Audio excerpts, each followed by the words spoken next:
Devi Mahatmyam, Chapter 8 The Slaying of Raktabij. The Rishi said, after the Daitya Chanda was slain and Munda was laid low, and many of the battalions were destroyed, the lord of the Asuras, powerful Shumbha, with mind overcome by anger, commanded then the mobilization of all the Daitya hosts. Now let the 86 Asuras, upraising their weapons with all their forces, and the 84 Kambus, surrounded by their own forces, go out. Let the 50 Asura families of Koti Virya and the 100 families of Dhaumra go forth at my command. Let the Asuras Kalak, Taurhat, Maurya, and Kalakeya hasten at my command and march forth ready for battle. After issuing these orders, Shumbha, the lord of the Asuras and a ferocious ruler, went forth attended by many thousands of big forces.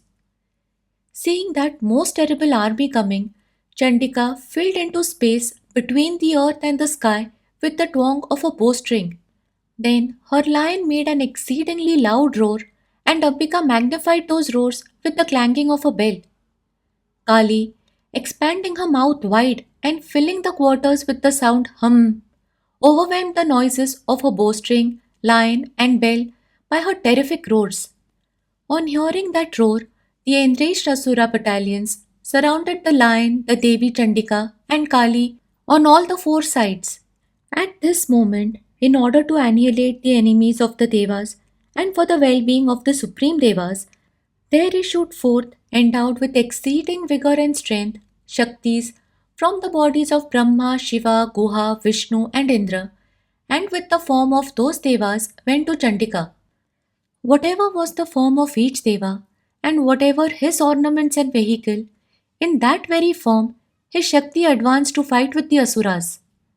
In a heavenly chariot drawn by swans, advanced Brahma's Shakti carrying a rosary and a kamandalu. She is called Brahmani.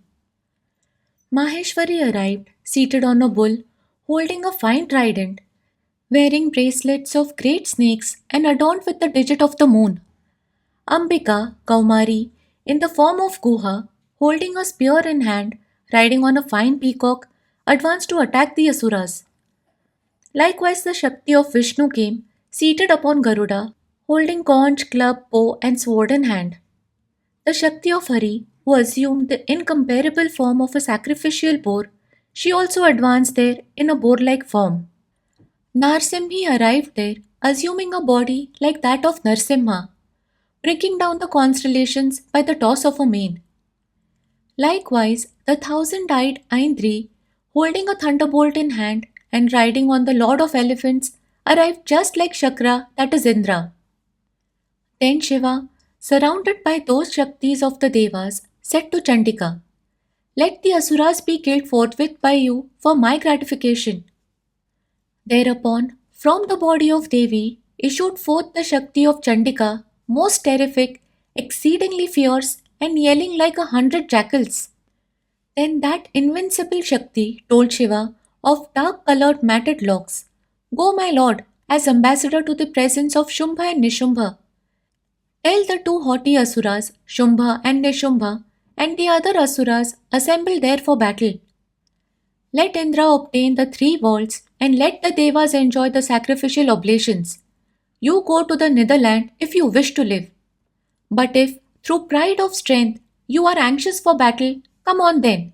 Let my jackals be satiated with your flesh. Because that Devi appointed Shiva himself as an ambassador, henceforth she became renowned in the world as Shivaduti. Those great Asuras, on their part, hearing the words of the Devi communicated by Shiva, were filled with indignation and went where Katyayani stood. Then, in the very beginning, the enraged force of the Devas poured in front of the Devi showers of arrows, javelins, and spears. And lightly, with the huge arrows shot from her full drawn bow, she clove those arrows, spears, and darts and axes hurled by them. Then, in front of Shumbha, stalked Kali, piercing the enemies to pieces with her spear, crushing them with her skull topped staff.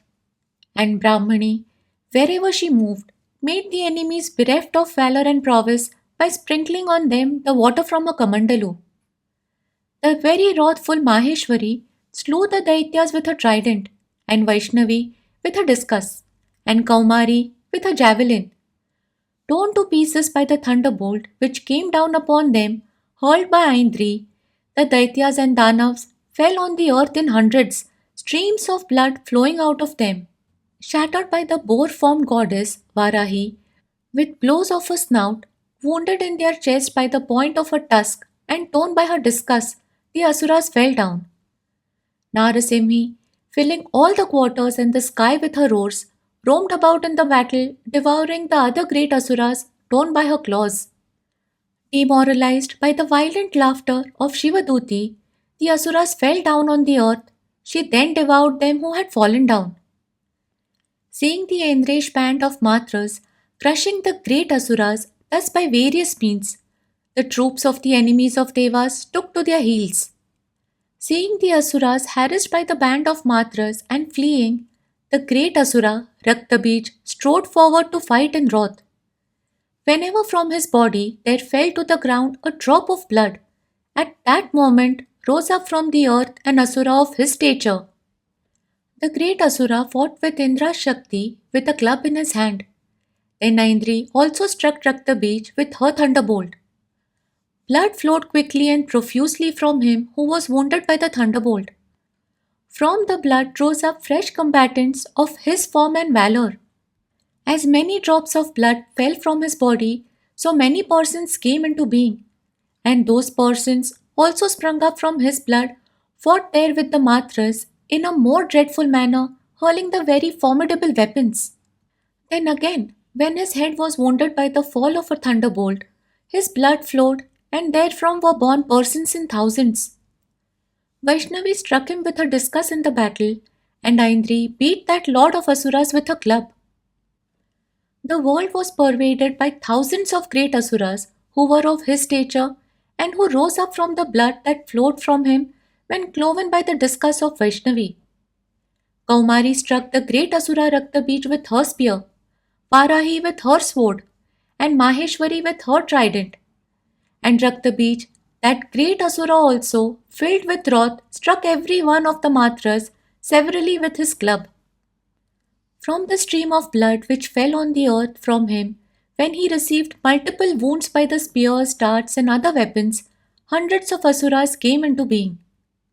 And the Asuras that were born from the blood of Raktabij pervaded the whole world, and the Devas got intensely alarmed at this. Seeing the Devas dejected, Chandika laughed and said to Kali, O Chamunda, open out your mouth wide, and with this mouth quickly take in the drops of the blood generated by the blow of my weapon, and also the great Asuras born of the drops of the blood of Raktabij. Roam about in the battlefield, devouring the great Asuras that spring from him. So shall this Daitya, with his blood emptied, perish. As you go on devouring these, other fierce Asuras will not be born. Having enjoined her thus, the Devi next smote him with her dart. Then Kali drank Raktabija's blood with her mouth. Then and there he struck Chandika with his club. The blow of his club caused her not even the slightest pain. And from his stricken body, wherever blood flowed, there Chamunda swallowed it with her mouth. The Chamunda devoured those great Asuras who sprang up from the flow of blood in her mouth and drank Raktabija's blood. Then Devi Kaushiki smote Raktabij with her dart, thunderbolt, arrows, swords, and spears when Chamunda went on drinking his blood. Stricken with a multitude of weapons and bloodless, the great Asura Raktabij fell on the ground, O king. Thereupon the Devas attained great joy. The band of Matras who sprang from them danced, being intoxicated with blood. Here ends the 8th chapter called The Slaying of Raktabij of Devi Mahatmya in Markandeya Puran during the period of Savarni the Manu.